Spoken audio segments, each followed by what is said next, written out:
Samo zato je imao drukčiju frizuru. Da stvar bude gora, mladića su ostavili nasred ceste, a na mračnoj ga je prometnici zatim pregazio automobil. Miroslav Tunjić tako je nažalost postao još jedna žrtva maloljetničkog nasilja. Na jednom od zagrebačkih mjesta gdje se inače okupljaju maloljetnici je Ivana Ivanda. Ivana, gotovi su rezultati obdukcije. Tako je, gotovi su nalazi obdukcije, po njima 17-godišnji Miroslav Tunjić umro je od udarca automobila koji ga je pregazio, ali nakon što su ga dvojica mladića brutalno pretukli u selu Gradište, u svom inače selu kod Županje i ostavili ga na cesti, potpuno neosvjetljenoj cesti.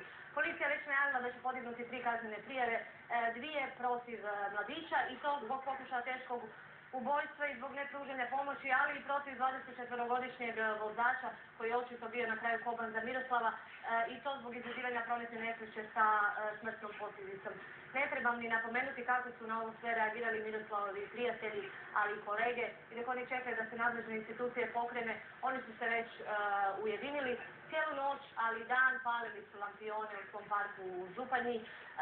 Osnovali su jednu grupu na Facebooku. Moram priznati, pročitala sam neke komentare, doista su bili dirljivi. Na sve ovo, mladi županjci su se odlučili kako bi apelirali na nadležne institucije da je ovako stanje u društvu doista neodrživo i da se djeca ne smiju ubijati i to zbog različite frizure, načina odjevanja ili razmišljanja. Danas sam razgovarala i sa policijom i sa nekim saborskim zastupnicima, ali i sa čelnicima nekih ministarstava.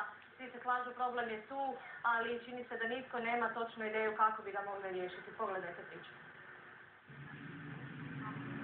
U Županjskom parku tužna lica, lampioni jutro zbore u znak sjećanja na Miroslava, 17-godišnjeg mladića iz Gradišta, od kojeg se iz minute u minutu dirljivim riječima opraštaju njegovi prijatelji, školski kolege i poznanici na Facebooku. Stojimo na mjestu gdje vam je brat poginuo. Da, evo, tu je iza mene, na ovom pješačkom prijelazu.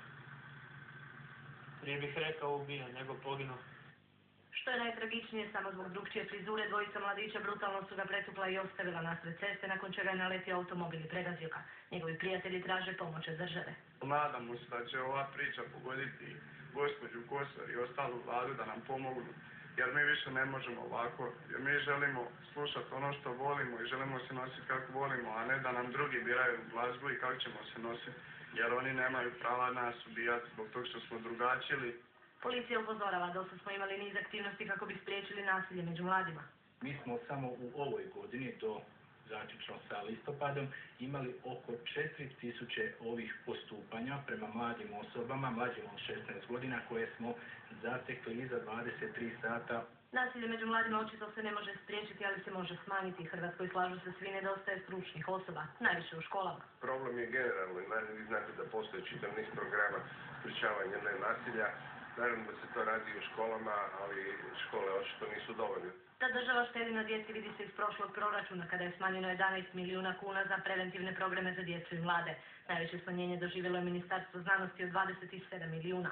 Oporba smatra da se treba napraviti revizija. Kada bi se zaustavila krađa, bilo bi jako puno novaca za djecu i definitivno se na djeci ne smije štediti. Oni se moraju potruditi da prestane odljev novca i da taj novac ode u stvari na programe koji su nam potrebni za djecu. Luka Ritz i Josip Klasnić samo su neki od žrtava čije su ubojice i napadači bili mladi ljudi od 15 do 25 godina.